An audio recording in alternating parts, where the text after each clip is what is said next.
Hi guys, welcome back to Taurus TV. I'm so glad I'm back. I know it's been a while with the uploads and I'm trying to get back in, but I had so much things going on private.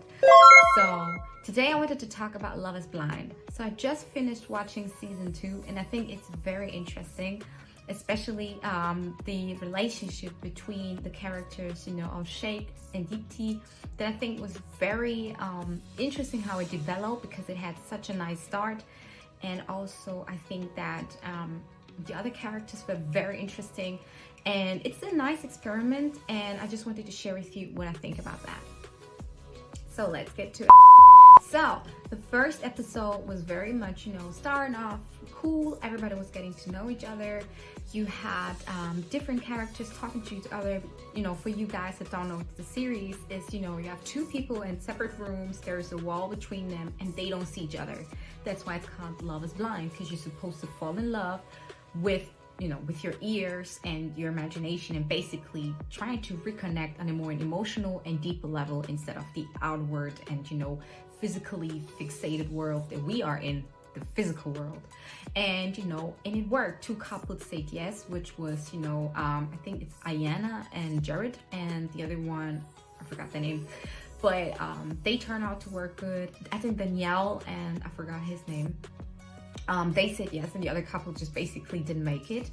And one couple that stood in my eyes was definitely Shake and Deepti. So Deepti is from Indian background, born in India, came to America, and Shake I think has basically the same thing. He said when he came to America he saw blondes and snow at first, meaning both grew in the culture afterwards, after coming from the home country.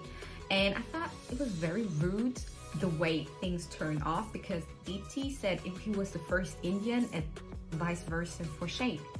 And basically what happened is that he was, during this whole experiment, he was trying to find out why he would, only solely based on the emotional connection. He was always very much into the physical aspect. He would ask questions about, do you work out, how you look out, how tall you are, if I want to buy you something, what's your size, which I can completely understand, But then he met Deepti and they got a connection, and then when they saw each other, they started smooching, they made out, and I thought, that's really cool, they must have a connection.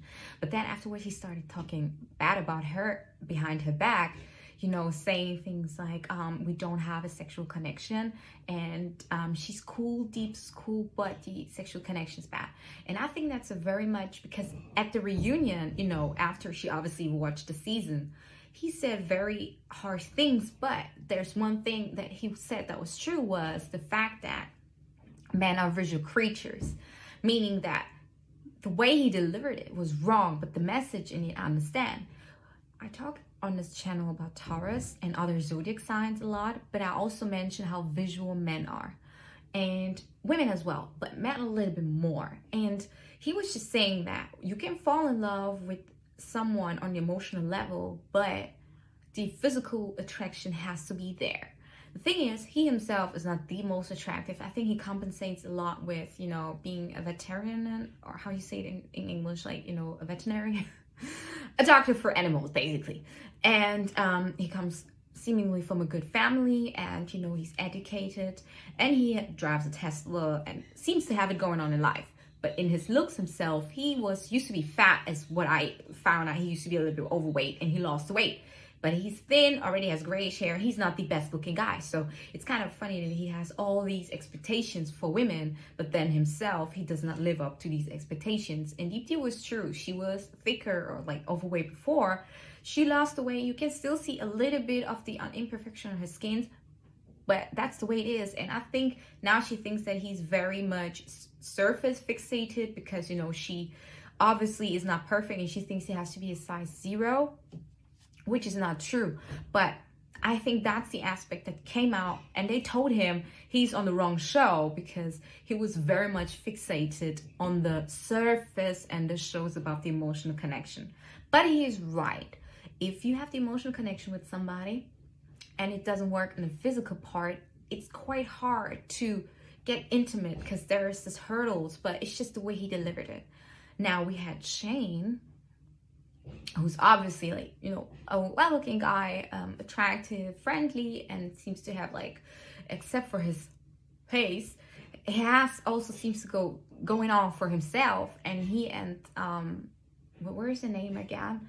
Natalie also had a great romantic relationship. She said she seems to be a little more timid and more shy and aback, and he just seems to be, you know, livid and going on, and I don't care about my finances. And basically she's just like, seems to have structured, like everything is structured, her life is structured, and that's why he felt like, you know, he's not good enough, because she has saving, her nice apartment, everything is clean, she's well educated, and everything is structured, and she seems a little more prudish, but who knows, right? Then we had other couples. I think I would do that on another video, but these are the two couples that really shocked me at the end of the season at the reunion. Because at the beginning it seemed like, oh, they must have found each other, and then it's like such little tiny things that can really destroy the relationship for people. Guys, I hope you still are watching Taurus TV. Thank you so much for supporting myself, supporting this channel. I'll try and do more content. Let me know in the comment section below maybe what you want to watch, what you want me to review, and what are your thoughts if you watch the series. Thank you so much.